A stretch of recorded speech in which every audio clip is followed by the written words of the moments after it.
Jacques-Antoine, suite aux émeutes, une fois qu'on a expertisé les véhicules incendiés, quel est le rôle de l'assurance? Eh bien, nous sommes en fait à la phase finale. Nous sommes battus pour récupérer rapidement ces véhicules parce que je rappelle que ce sont avant tout des objets toxiques et polluants.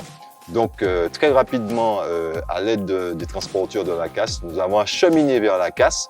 Et puis, aujourd'hui, le travail de dépollution, de déconstruction commence à la casse. Alors, Rodrigue, une fois que ces véhicules arrivent à la casse, qu'est-ce qu'ils deviennent? Nous avons rentré un peu plus de 200 véhicules.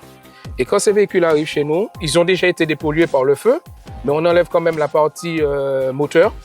Et ensuite, on les compacte pour les mettre en conteneur et les expédier. Et puisque quand les véhicules sont brûlés, il faut les traiter et les exporter très rapidement pour éviter d'augmenter la pollution.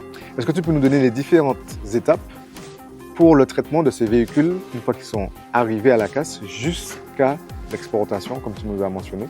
Alors, les différentes phases, quand les véhicules arrivent sur des panneuses ou camions, ils sont dépollués, donc dépourvus de leur moteur et de leur batterie.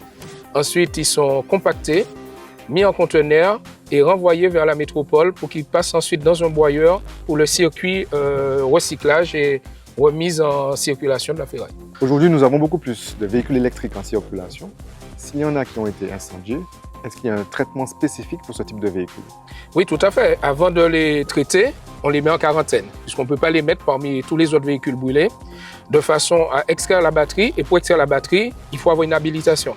Et ces batteries, on est obligé de les enlever. Ce sont des batteries au lithium. Elles ne sont pas comme les batteries au plomb. Elles peuvent reprendre feu sur elles-mêmes. Donc pour cela, on les met en quarantaine et nous sommes équipés de bâches anti-feu pour pouvoir protéger les autres véhicules et tout ce qu'il y a autour.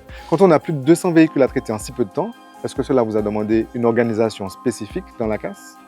Oui, ça demande une organisation particulière puisqu'il faut qu'on mette en stand-by le travail quotidien pour pouvoir traiter le plus rapidement ces véhicules et aussi pouvoir dégager une zone tampon puisque les véhicules, il faut les enlever sur les sites où ils sont qui ne sont pas adaptés pour ce type de déchets, on va dire. Alors que bon, au niveau de la casse, on a l'autorisation, on a les dalles étanches pour. Donc on a dû dégager une zone tampon afin de pouvoir les entreposer et les traiter dans la semaine.